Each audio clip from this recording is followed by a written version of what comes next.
Boa tarde a todos. Hoje damos continuidade à Semana de Pompe, tempo dedicado à reflexão e ao conhecimento dessa patologia que afeta milhares de brasileiros, né? E para falar conosco sobre Pompe e diagnóstico precoce, temos conosco uma referência no assunto, a doutora Ana Maria Martins, geneticista, presidente da Sociedade Brasileira de Triagem Neonatal e Erros Inatos do Metabolismo. Boa tarde, doutora Ana. Boa tarde, Ariadne. Um prazer estar aqui com você e com os nossos ouvintes aí, né?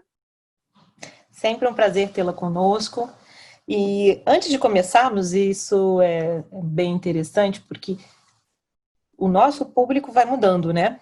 E não necessariamente participou da outra entrevista que a gente fez. Se a senhora puder fazer uma breve descrição aí do que é essa patologia, né, o que é a doença de Pompe, principalmente sobre a perspectiva de uma especialista, né, que a senhora é uma especialista em erros inatos do metabolismo. Bom, como todo erro inato de metabolismo, né, o problema das doenças no erro inato, todos eles, a causa, a grande maioria, a causa é uma deficiência enzimática. E é uma enzima que tem um papel importante e, quando ela falta, ela vai levar a um quadro clínico, né, em consequência disso. No caso do Pompe, a gente vai ter uma repercussão muito importante a nível muscular, porque a encrenca toda é dentro do músculo, porque ele não consegue quebrar a glicose, liberar a glicose dentro da célula para ela poder trabalhar de maneira adequada, e ele acaba acumulando o glicogênio, que é onde a forma como o nosso organismo guarda a glicose, parece uma árvorezinha cheia de bolinha. Cada bolinha é uma glicose. E isso é fundamental para o funcionamento da célula. E essa enzima ela vai lá e quebra essa glicose para que o músculo possa utilizar essa energia para ele funcionar. Então, a gente vai ter um problema muito básico, né? Porque sem a energia, o músculo não vai se contrair, ele não vai funcionar. E aí a gente vai ter problemas variáveis, né? Então, a gente tem situações como a do Pompe precoce, que a gente chama, que ocorre, ele já nasce com a alteração, em geral, a grande maioria tem problema cardíaco, então tem uma cardiomiopatia, tem um coração que, por não funcionar direito, o músculo, ele é aumentado. Então, ele é visível. Quando você faz aqueles exames de ultrassom durante a gestação, você já percebe que tem um coração de tamanho aumentado. Então, é uma situação muito grave, essa do Pompe precoce. E a gente tem a história, é uma história muito triste, né? Assim, os primeiros estudos de história natural dos pacientes que tinham sido publicados, com 1 ano de idade, só tinha 10% dos pacientes estavam vivos. A grande maioria já tinha falecido. Quer dizer, é uma doença letal mesmo, é uma doença, uma forma muito grave. E aí a gente vai ter formas que vão se manifestar mais tarde. Então, por exemplo, depois do primeiro ano de vida, todas que se manifestam depois do primeiro ano de vida, elas são chamadas Pompe tardio. Antigamente era o infantil, juvenil e adulto, né? Mas aí é bem variável. Tanto eu vou ter criança com 1 ano e meio de idade, que desenvolve o Pompe, em geral não tem a parte cardíaca, mas vai ter a parte de fraqueza muscular, né? Fraqueza no desenvolvimento, para andar, para sentar, né? Porque ele não tem a musculatura que funciona. Então, basicamente, o Pompe é esse. E a gente vai falar mais mesmo do Pompe precoce. Por quê? Porque ele tem uma alta mortalidade. Quando começou o tratamento da doença de Pompe e os pacientes trataram, a grande alegria era tirar os pacientes que estavam já em aparelho para poder respirar, né? Ou aqueles que começaram a tratar cedo e que nem foram para o aparelho. Então, o diagnóstico precoce aqui, ele realmente salva a vida, não é uma força de expressão, né? Porque ela é uma doença letal. A senhora acabou entrando já na minha segunda pergunta, que é esse questionamento do porquê que é tão importante, né, a gente falar em diagnóstico precoce quando a gente está falando da doença de Pompe, né? Porque é essa criticidade quando a gente fala da doença aparecendo em bebês.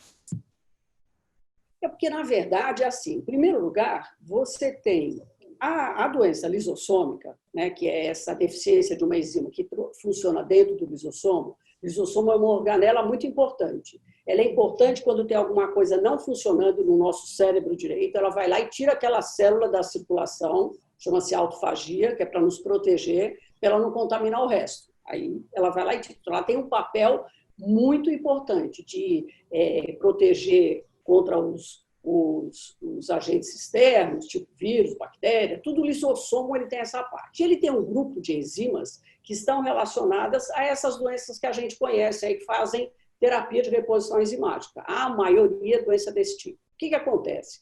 Quando a enzima ela o gene, ele traz a receita da enzima, que nós recebemos do nosso pai e da nossa mãe, um gene de um e um gene de outro. E aí a gente é dose dupla para o gene.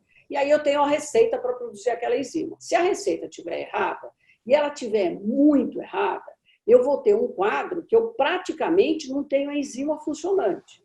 E aí o quadro que vai aparecer no paciente que nasce com essa mutação é o do ponto precoce. Porque é uma mutação muito grave.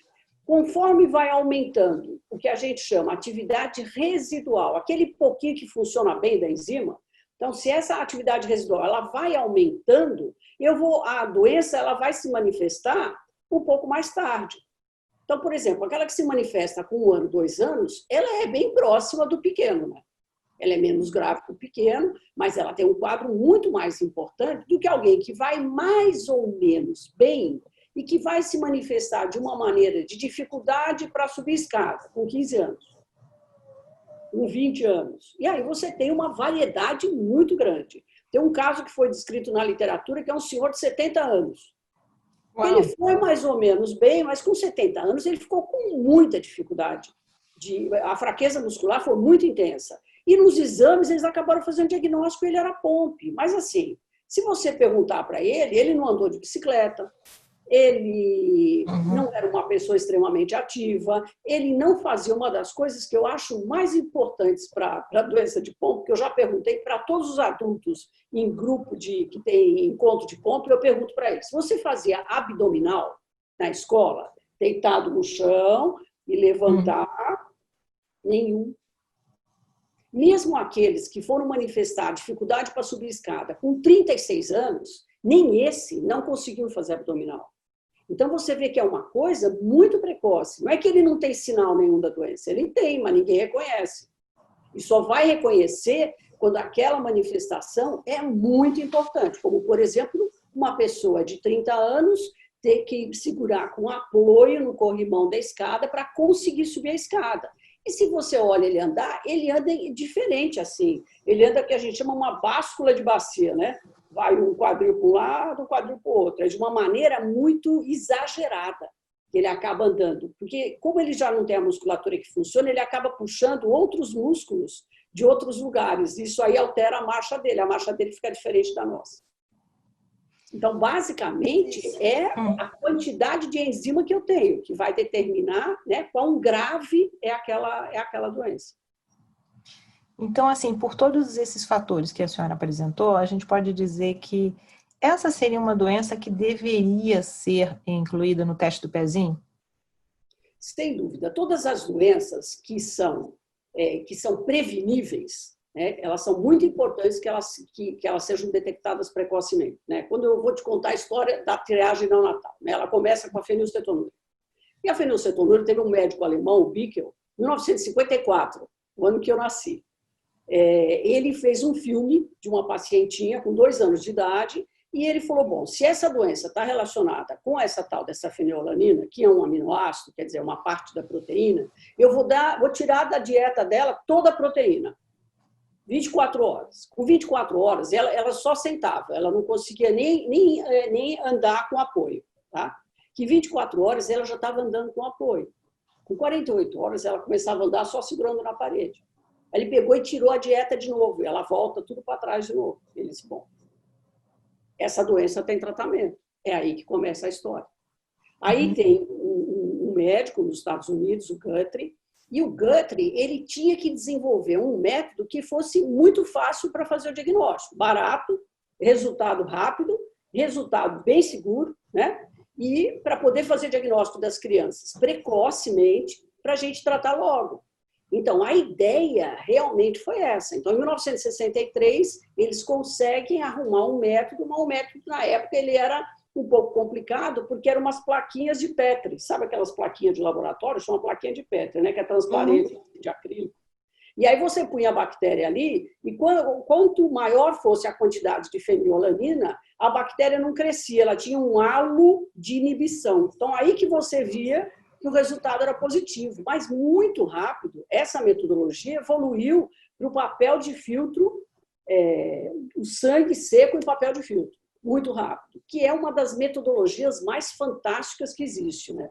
Porque você coloca o sangue no papel de filtro, depois que ele seca, ele pode rodar o mundo inteiro, em tudo quanto é temperatura, e ele volta, você faz a dosagem da enzima e continua dando certo. É uma coisa muito fantástica isso, né? Um país como o nosso, que é gigante, pode vir papel de filtro de qualquer lugar e a gente consegue trabalhar dessa forma. Então, foi desse jeito que surgiu. Então, eu tenho que ter um método fácil para fazer o diagnóstico, né? Eu tenho que ter um tratamento disponível, porque você também fazer o diagnóstico de uma doença e dizer para a família que não tem o que fazer é complicado. É difícil também, né? Porque você gera muita ansiedade na família, né? É uma coisa um pouco complicada. Então, a gente tem algumas regras que a gente determina qual doença seria candidata a entrar na triagem neonatal. O POMP entra porque ele tem diagnóstico e ele tem tratamento, né? E eu consigo mudar a história natural da doença. Perfeito. Você acabou entrando também, de novo, antecipando um pouco aí da pergunta que eu vou fazer, que é uma discussão interminável, né, em que existem argumentos dos dois lados que são importantes, né? Por exemplo, da parte do governo existe uma resistência ampliando de maneira não muito organizada o teste do pezinho, né? Porque o principal argumento que é colocado é preciso, no mínimo, que se tenha um PCDT fechado para essa patologia, tratamento, né? De modo que você consiga, ok, fechou o diagnóstico, mas que eu possa ter todo o procedimento já incorporado dentro do Sistema Único de Saúde para que quando aquele paciente chegar, ser acolhido, tratado, e também o medicamento, né? Que o sistema seja capaz de ponta a ponta. Do outro lado, há uma pressão muito justa dos próprios pacientes e pais de pacientes, que é essa luta contra o tempo, que quanto mais você demora num diagnóstico, mais complicado vai ficando o quadro, né? E qual seria o timing disso tudo? Enfim, eu gostaria de ouvir da sua, pessoalmente, né? A senhora tem um cargo que está diretamente relacionado à discussão da triagem neonatal, como a senhora vê esse aspecto, né? E qual seria, talvez, a melhor solução para esse impasse? Aí é uma questão histórica, né? O Brasil, embora, por exemplo, eu trabalhei com fenilcetonúria durante 10 anos, né? Meu doutorado é com fenilcetonúria. O primeiro paciente da PAI de São Paulo, e a PAI começou a fazer, porque teve um professor da Escola Paulista de Medicina, o professor Benjamin Schmidt, que ia nos congressos internacionais de pediatria, tinha contato bastante com o pessoal que estava trabalhando com triagem neonatal, e ele queria trazer a triagem neonatal para o Brasil, conheceu uma enfermeira que fez uma tese, um mestrado a respeito disso, e ela chamou de teste do pezinho, e aí que vem essa história do teste do pezinho no Brasil, né, que ele é chamado de teste do pezinho. E lá em 76 já teve o nosso primeiro paciente na PAI de São Paulo. Então, assim, eu falo, mas então faz muito tempo que faz no Brasil. Não, isso foi na PAI de São Paulo. Aí começou a PAI de Minas Gerais, Rio de Janeiro. Então, foi pingando, mas que ele se transformou nacional foi em 2001.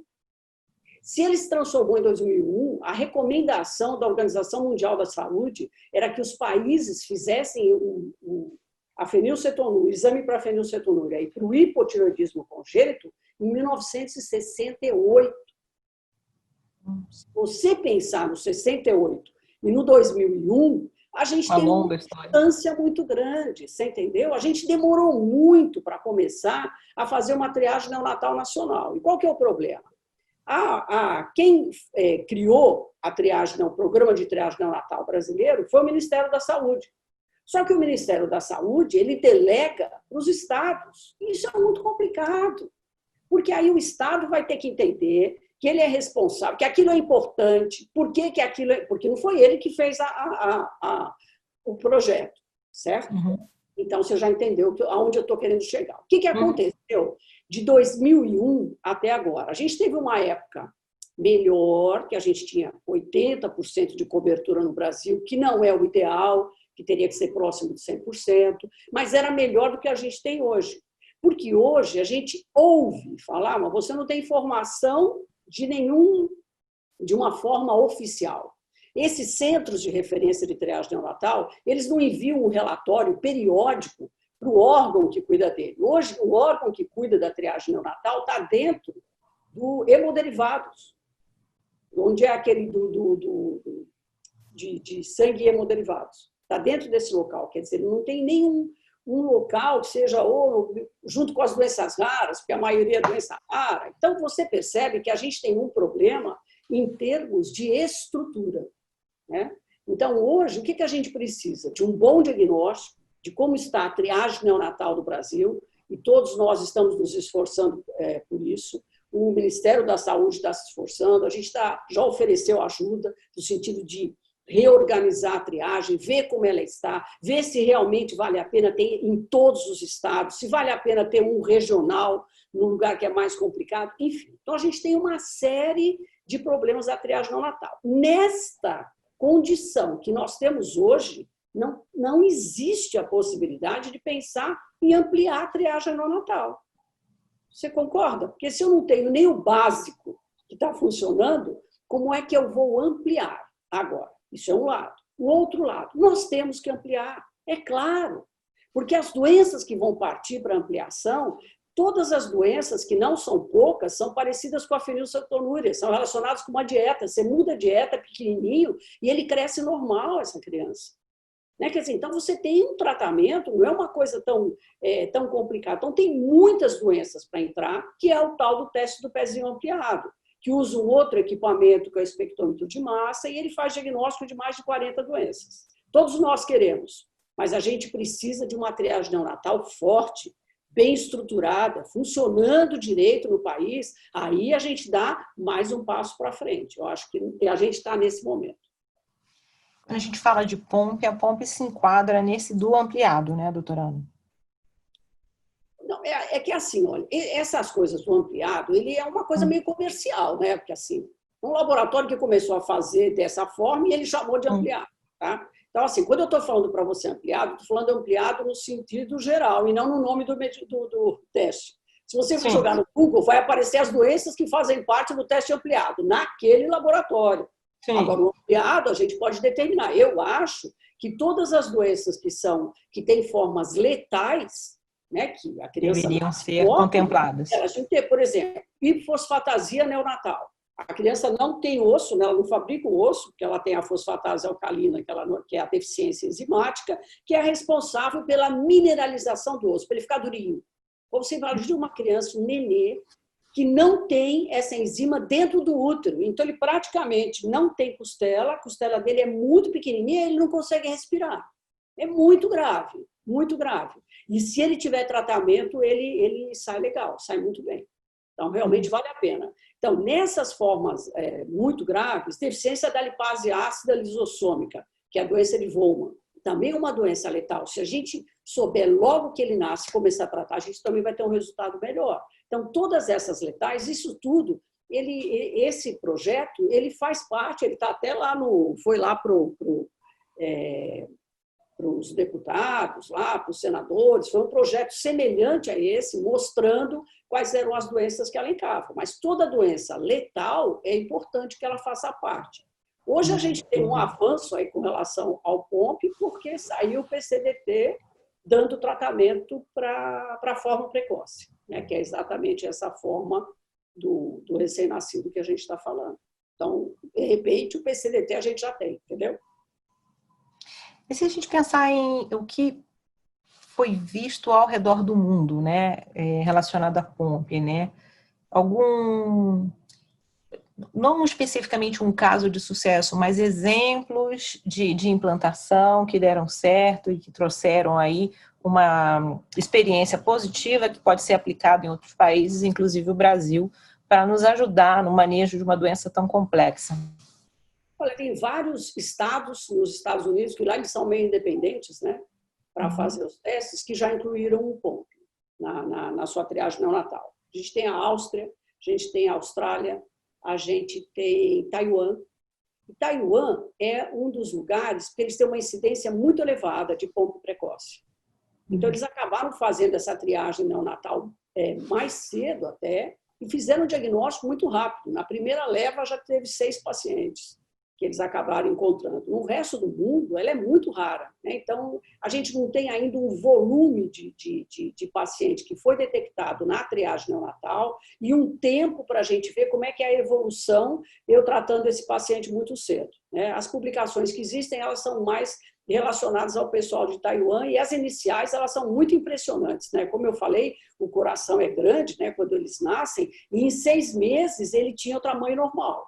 Quando ele começa a tratar com 15 dias de vida, eles começaram a tratar todos os pacientes entre 15 e 30 dias de vida.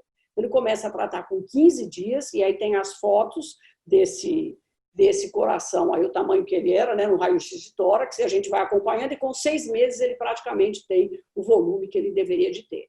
Então, é óbvio que a resposta ela vai ser muito melhor, porque na doença lisossômica, quando eu acumulo essa substância que ele não tem a enzima para quebrar, então, quando eu acumulo essa substância dentro da célula, ela vai crescendo na célula, vai enchendo essa célula, e ela acaba atrapalhando a vida de todo mundo. A célula é que nem uma cidade, ela tem que ter água, tem que ter luz elétrica, tem que ter coleta de lixo, tudo. Ela tem que funcionar independente. Ela é uma unidade que ela funciona independente. Quando você imagina uma célula que começa a acumular um monte de lixo lá dentro, uma coisa que tinha que ser degradada que não foi, e aquilo atrapalha porque a célula ela funciona por sinalização. Eu estou precisando de açúcar, de glicose. Ela manda uma informação, essa informação chega e a glicose entra dentro da célula. É assim que funciona. Tudo é sinalização. E quando você tem esse acúmulo dentro do lisossomo, essa sinalização está comprometida. Então, eu vou comprometendo as funções básicas da célula, de tal forma que esse monte de coisa aqui dentro que não funciona, atrapalhando a vida da célula, isso vai estimular cascatas inflamatórias. E todas as nossas doenças, elas geram inflamação. Todas, sem nenhuma exceção. Todas. Se for no sistema nervoso central, sim. Se for no rim, sim. No coração, sim. Tudo ela faz um processo inflamatório. Na mucopolissacaridose, a gente tem as doenças que comprometem o sistema nervoso central, um tipo de biomarcador inflamatório que prejudica o cérebro. Tem outro que vai prejudicar mais o coração. E aí a gente tem essa variedade. Então, se você imaginar isso tudo, e eu comecei a tratar um paciente que acabou de nascer, que praticamente não tem história de doença, é muito diferente eu tratar esse indivíduo do que eu tratar um outro que já tem mais tempo. Uma criança, por exemplo, no caso do precoce, uma criança com 5 meses de vida. Já é tarde. Ele provavelmente já não se mexe bem, não consegue levar o brinquedinho para ele olhar, porque ele já tem uma fraqueza muscular, então ele já está comprometido. Quando ele nasce, tem uns 2, 3 meses, ele até se movimenta de uma maneira mais normal, né? O médico percebe que tem alguma coisa estranha, que ele não ganha peso direito do segundo para o terceiro mês. Primeiro mês ele ganhou 900 gramas. No segundo mês ele ganha 300 gramas. Se ele olhar bem para esse nenê, ele vai ver que ele está respirando muito rápido, fazendo esforço para respirar. Que ele vê aqui afundar para ele poder respirar. Essa dispneia é uma coisa que ele vai perceber. Que ele olha, se ele fizer um raio-x de tórax, ele vê o coração grandão. Essa é a primeira coisa do ponto. Ok. Então, acho que a gente pode dizer, assim, que, no mínimo, uma série de atenções e cuidados devem ser tomados. Tem uma relação com algo que a senhora já explicou numa outra ocasião com a gente, falando de Fabry, né? Da atenção aos sinais, né? O médico, quando se depara com uma doença rara, são de 5 a 8 mil patologias, né? Impossível você conhecer todas, mas existem sinais de anormalidade que, se o médico estiver atento, ele vai pelo menos desconfiar da possibilidade de uma doença rara, né? Sim, sim. Sim, sem dúvida. Na questão da criança, em termos de cuidado, uma das coisas mais importantes que existe é que toda criança com POMP precoce ela vai evoluir para um quadro de disfagia. Ela tem dificuldade para engolir. E se ela tem dificuldade para engolir, esse alimento ele acaba não indo direto para o estômago. E ele vai para onde? Ele vai para o pulmão. E essa é a grande encrenca deles. Então, hoje em dia, eu aprendi com muito sofrimento de ver uma criança bem num dia e, de repente, um dia antes dela fazer a gastrostomia, ela faz um quadro de engasgo que ela nunca tinha engasgado e fica extremamente sequelada. Então, é muito triste isso. Então, hoje eu aprendi que todo POMP precoce tem que fazer gastrostomia. Tem que fazer. Tira, põe aqui. Até ele crescer. Depois, quando ele crescer um pouco, você tira a gastrostomia. Mas não dá para você correr o risco, para você ter uma ideia de quão grave, né, a doença ela se manifesta. Em termos práticos, doutora Ana, o que a senhora aconselha, recomenda àqueles que têm um caso de patologia, da doença de POMP na família, né? E numa situação como essa, tem filhos, sobrinhos, enfim, vão casar, vão criar, constituir família. Há uma recomendação específica para esse grupo? Olha, aí é uma situação assim, é uma doença recessiva. Né? Eu acho que todo mundo lembra do recessivo que a gente aprendeu lá no colegial, que ainda chamava colegial, né? Que hoje é ensino médio, e ele tinha, eu preciso de 2 genes com defeito para a doença se manifestar. Então, é o famoso azão, azinho, o pai, azão, azinho, a mãe, e na hora de fazer um filho, ele vai ter 4 chances, azão, azão, azão, azinho, azão, azinho e azinho, azinho. Se ele nascer azinho, azinho, ele não tem a receita da enzima correta mesmo, não tem nem meia receita. Porque meia receita, que é o heterozigoto, que é o pai e a mãe, ele não manifesta a doença, ele tem menos enzima, mas não é suficiente para levar ele a ficar doente. O azinho, ele realmente vai ter a doença. Teoricamente, se o casamento não acontece dentro da mesma família, a chance é menor. Eu disse é menor. Eu não disse que ela é 0. Então, eu tenho uma paciente que é mucopolissacaridose do tipo 1, que também é recessiva, e ela tem um irmão que se casou, que teve uma filha, e que ela dizia para nós, a minha sobrinha parece que ela tem mucopolissacaridose. Ela é uma paciente assim, bem leve, trabalha, fez faculdade, é uma menina, uma mulher completamente independente. E ela dizia essa história para nós, a gente falava, mas olha, a chance disso acontecer é muito pequena, mas se você quiser trazer ela aqui, mas o meu irmão não quer trazer aqui porque ele acha que ela não tem nada. E um belo dia, ela veio e realmente ela tinha a mesma doença. Por isso que eu te disse que não é 0. Por quê? Eu não sei, na nossa população, eu não sei se eu carrego um gene de POMP, o meu outro alelo é normal, então eu sou normal e eu produzi a minha enzima, e eu tenho um alelinho lá que não tem a receita correta. Eu não sei se eu carrego, eu não sei se você carrega, ou seja, eu não sei quem da minha família carrega também um alelo que seja defeituoso. E essa pessoa tem uma chance de casar na população, de fazer um filho, não precisa casar, fazer um filho na população com uma pessoa que não é da família, e esse também tem o mesmo gene. Você percebe? Porque assim, esse pacote a gente recebe da nossa mãe e do nosso pai, esse pacote de DNA. O do nosso avô e da nossa avó, do lado materno e do lado paterno. Né? Então, assim, a chance que eu tenho de carregar, eu sei que eu carrego, acredita-se que todo mundo carrega, cerca de 10 genes que têm a receita errada. Como a gente é, a maioria das vezes, dose dupla, a gente é normal. Eu não sei quais são os 10 que eu carrego. Né? Agora, como eu não tenho ideia da frequência, e a gente sabe que doença rara é rara, mas ela está aí, ela acontece, ela aparece da mesma forma. Então, se eu tenho na minha família uma história de uma doença rara, que seja recessiva ou que seja ligada ao X contra a doença de Fabry, é importante, na hora que vai no médico, que vai pensar em se unir a uma pessoa, em fazer um filho, contar o que existe numa família, o que existe na outra, para a gente ver o que a gente consegue fazer de exames. Tem alguns exames, né, que os judeus principalmente têm essa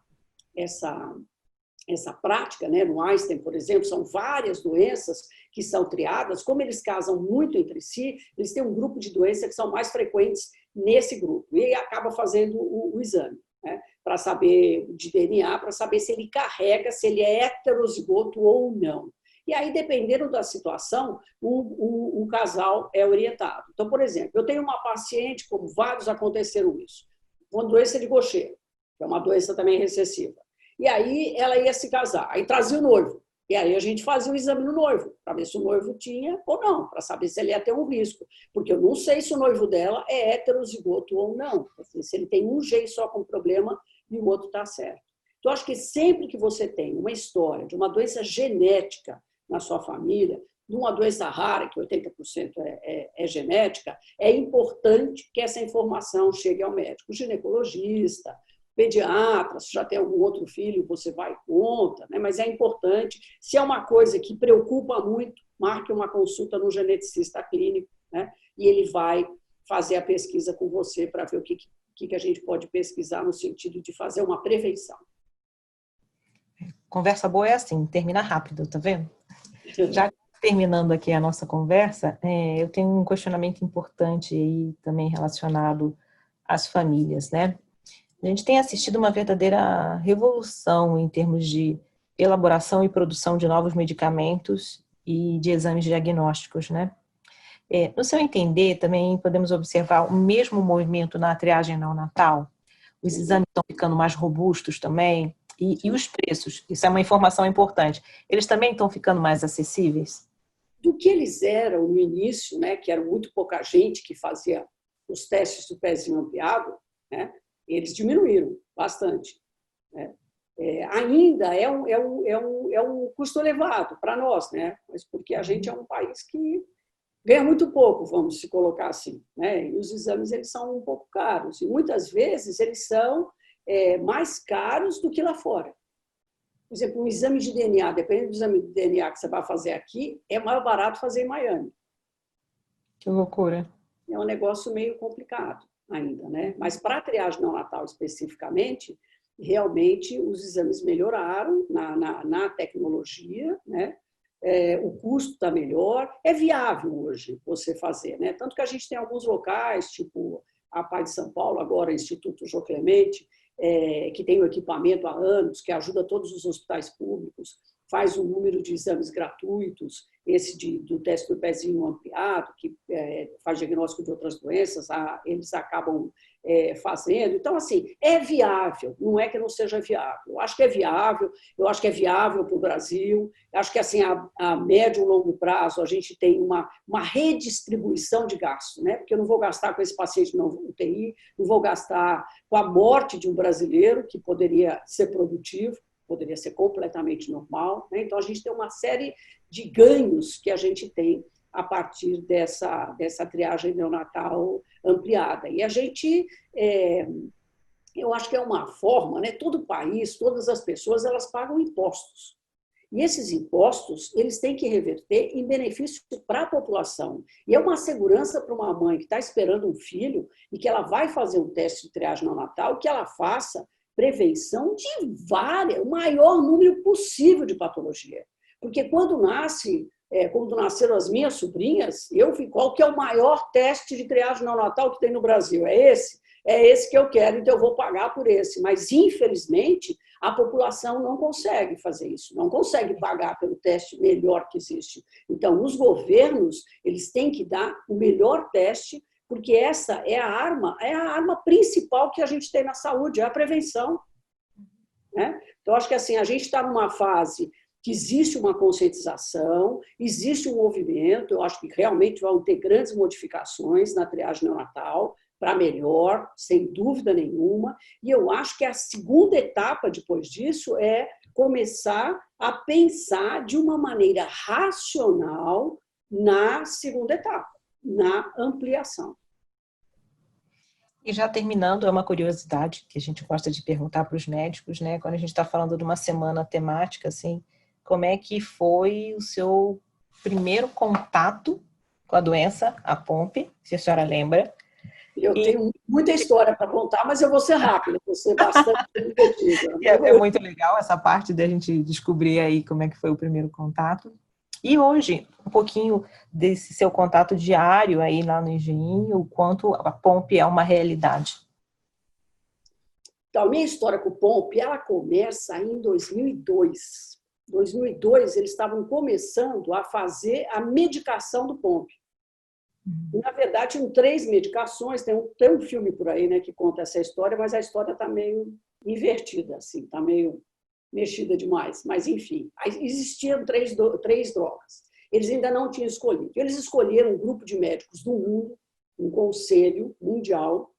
Eu tive o prazer de ser convidada e acompanhei desde que eles escolheram qual a droga escolhida, por que foi escolhida essa, começar o primeiro estudo clínico, o que a gente vai colocar no estudo clínico, quais são os endpoints, né? Quais são os resultados finais que a gente quer. Participei dessa fase toda até o remédio ficar pronto, ficou pronto, terminou o estudo clínico e foi aprovado pelo FDA. Aí esse conselho se dissolveu. Tá? Então, eu vivi essa história. A gente acabou recebendo um aparelho gratuito lá dos Estados Unidos, que veio para a minha universidade, para a Unifesp, para a gente começar a fazer um exame de diagnóstico do POMP, que a gente não fazia, com fluorímetro, e a gente começou a fazer, que faz em papel de filtro. E logo depois que o medicamento já tinha sido aprovado, mas não lembro se ele já tinha registro no Brasil, eu acredito que não. A gente recebeu um aviso de um pedido de um outro hospital, me ligaram, dizendo que tinha uma pacientinha e eu fui lá ver a menininha. Eu lembro dela até hoje, né? Contando aqui para você, eu me lembro dela. E ela tinha uma dificuldade já grande para respirar, tinha 3 meses de idade, e a mãe me mandou a foto dessa menina. E aí eu fui correndo na empresa que produz o medicamento, né, que era a antiga Genzyme, e aí fui correndo lá, falei, olha, gente, tem um paciente aí, né, precoce, a gente tem que tratar, tem que conseguir o remédio de graça para ele, quando vai conseguir, completamente desesperado. Eles disseram, olha, a gente vai falar com o pessoal. Eu falei, então eu posso mandar os e-mails para as pessoas que eu conheço da Genzyme, que trabalham com POMP, e eu vou mandar um e-mail contando a história dessa paciente, né, e que a gente queria que tivesse o remédio para ela. E eu mandei essa foto desses pacientes, depois eles ficaram muito bravos que eu tinha mandado a foto do paciente. Mandei com tarjinha, mas mandei a foto. Assim, não é de brincadeira, porque quando você pede alguma coisa para uma pessoa, ou você mostra, eu estou pedindo para essa criança que tem 2 meses de vida e quer continuar viva. E ela pode continuar viva com o seu remédio. Não é? Então, assim, é uma coisa que muda um pouco de figura. E essa criança aspirou, na verdade, acabou passando mal e ela morreu neste dia e o medicamento chegou no dia seguinte. Isso tudo foi muito triste na época, muito triste, mas a gente conseguiu uma coisa completamente maravilhosa. A foto dessa paciente, ela foi parar na Anvisa, porque quando você faz um diagnóstico de POMP precoce, o remédio tem que estar no Brasil. Eu não posso esperar ele vir dos Estados Unidos, ele tem que estar aqui. E hoje existe esse estoque. E todos os pacientes que são diagnosticados precocemente no Brasil, ele entra em contato com o pessoal da empresa e é fornecido o medicamento por um período inicial para evitar que a criança vá a óbito. Na verdade, é isso. Então, você vê que eu tenho até uma história bonita. Uma história que eu não feliz, né? Muito bonita mesmo. Realmente eu fiquei contente. Muito obrigada, a gente agradece muito a sua presença, apoio essa semana de conscientização da doença, que a gente acredita que é um trabalho de ir e vir, né? A senhora como especialista falando e a todos os que estão ouvindo, conhecendo um pouquinho mais e ajudando um pouquinho mais para que essa doença seja conhecida e, enfim, o diagnóstico chegue mais cedo. Muito obrigada. De nada, sempre às ordens.